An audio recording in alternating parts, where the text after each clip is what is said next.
go to New York City Council Minority Whip Joe Borelli, CRTV.com host Deneen Borelli, and radio show host Ben Kissel. All right, Deneen, let me start with you. This is really remarkable stuff because it wasn't just that Walmart is sharing the wealth per se, but they've expanded maternity leave, paid parental leave, and even a $5,000 bonus or help for folks their employees who are adopting kids. This is amazing news to wake up to this morning, Charles. Walmart is one of 130 companies, over 130, that are touting the president's tax reform plan. You just rattle off the whole list of what Walmart is planning to do for their employees. And Americans are going to see more money in their pocket, more money for their families. I love Walmart. They provide goods and services that are cheap and affordable for hardworking Americans, for families. And this is proof to Americans that the tax plan is going to help all Americans, no matter where you stand politically. Joe, it certainly belies the notion that this was a tax cut only for the rich. Okay, it's not just 130 companies now. It's 2 million Americans and counting that are getting a direct, immediate benefit. Right.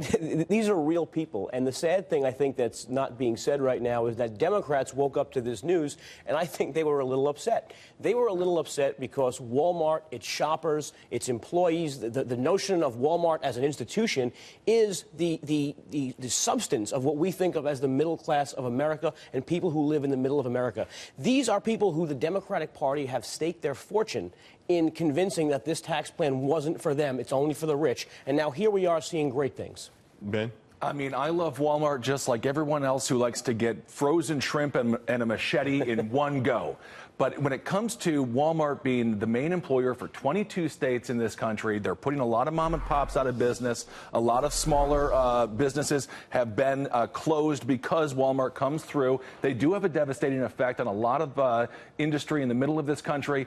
And let's be a little bit rational here. They're spending $400 million on this $1,000 to eligible employees. They made almost $500 billion in 2016. It's nice, and I think it's a big deal to those individuals, and I'm not trying to diminish that, but you know. Well, it does sound like you're trying to diminish it. And I think it's a canard to say that they put mom and pop out of business. In fact, I think it's the exact opposite. They're located in areas where mom and pop probably couldn't have a successful business. So it allows these people in those regions to go get those machetes and go get that frozen shrimp, because otherwise they would, between Walmart and Dollar General, there are hundreds of millions, there are literally tens of millions of Americans who would have access to none of that. So maybe they're providing a public service. And let's not forget, Walmart stock was under a tremendous amount of pressure just a year ago because of Amazon and so forth. People were wondering if this could still be the company that it was always going to be. So to count their money and to say they should be doing this and doing that, they were on survival watch just 12 months ago. Yeah, sorry, I think it's too easy to say that they could have done more. I mean, certainly we all should hope people can do more for their employees. But, you know, this is a company that really, as you pointed out, answers a need. And more importantly, the things that the Democratic agenda has sort of pushed, paid family leave, wage increases, this is happening now without the legislation that Democrats told us they need. Entrust them with the government. They'll pass laws to do these things. It turns out if you unshackle some corporations, they will actually give back and they will benefit their employees. But here's the thing. Democrats have a lot of explaining to do because they did not support the tax reform plan at all.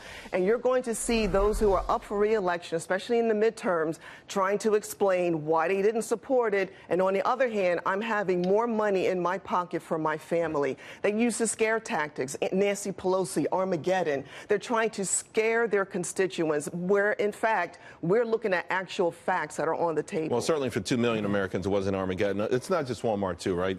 Today, Waste Management came out with a special bonus, $2,000 to every North American employee. We're talking about 34,000 folks here. Again, this is just... I mean, Ben, it's a lot of money to a lot of Americans. It is. I think it's a big mistake, particularly for politicians, to downplay just how impactful that could be to the average American family. I completely agree. $1,000 is $1,000. We could all use it.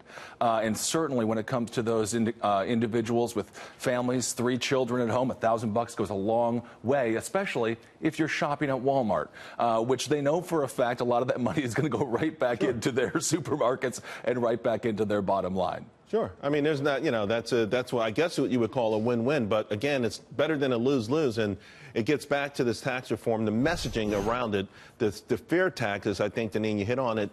certainly were unfair. I mean, listen, we know that there's supposed to be loyal opposition on both sides of the political aisle, but there are occasionally times when you have to be honest. If you're not, reality is going to kick in. And I can tell you already, we're not even talking about this hitting people's paychecks. Right. Wait until February when people get their checks and say, whoa, I actually get to keep more of what I earned, and it makes me feel great. Right, and that is why the left didn't support it, and they're still not going to support it. They don't want to give President Trump credit for anything, especially the progressive media as well. But again, it is about results. People are going to see actual results from the tax reform plan, and you can't deny what's there. You can't deny the facts as much as you want to. But, it depends who the Republicans choose to run in these midterms. If they have a bunch of Sheriff Joe Arpaio's out there, this tax reform isn't really going to do them any favors because the Democrats will win. So you think Sheriff Joe is going to lose? I mean, he Absolutely. just announced Well, he's already tied. He's already matching the Democrat who's been in politics there for a long time.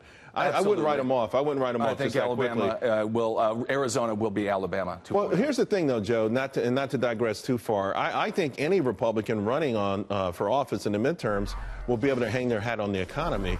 Of course, we had this Quinnipiac poll out today. 66% saying the economy is excellent and/or good. For this particular poll, going back to 2001, it's by far the highest level ever. Mm-hmm. Yeah, and Quinnipiac is a poll that traditionally has polled quite a few more Democrats than Republicans, and we're still seeing some positive numbers for Trump. I think the bigger picture, though, going into 2018 is, so February we're going to see some of these wage increases by the tax reform bill, but by September, October, you're going to have Democrats trying to tell actual people who got more money in their pocket that somehow this wasn't good for them, and that's a tough sell to the average Joe. I think they're going to pivot, though, because I'm already seeing it. I don't think they're going to tell them it wasn't good for them. I think they're going to tell them what Ben has sort of been alluding to, that it could have been more. Sure. Right. In other words, because it's hard after a certain point. Can you really tell people, listen, you got a raise, you got a job, and you got a bonus? I feel bad for you. Vote for me. But the left is running on impeach Trump, demonize Trump, discredit Trump, and again, the facts are there, and they're going to have a tough time trying to explain to their constituents why they didn't support this tax reform plan when, in fact, folks are seeing the actual effects, the benefits of more money in their pocket. Although at this very moment, the Democrats poll better than Republicans in these generic polls. And that is a testament to Donald Trump and how much people dislike him. If you went through the economic statistics of any president, you would assume that this dude or this woman was above 50%. He's still hovering in the mid-30s. That's a testament the irony to him. to that, though, is when Barack Obama was reelected, he had some of the worst economic numbers in history for any incumbent to be reelected. So messaging may be a problem, but I think people's real lives, if they actually step in that voting booth and think about their circumstances, or as Ed Koch used to say, are you doing better now than you were when you first gave me a shot? So we'll see. We were doing better after Obama's 8 years than we were when he first took office as well.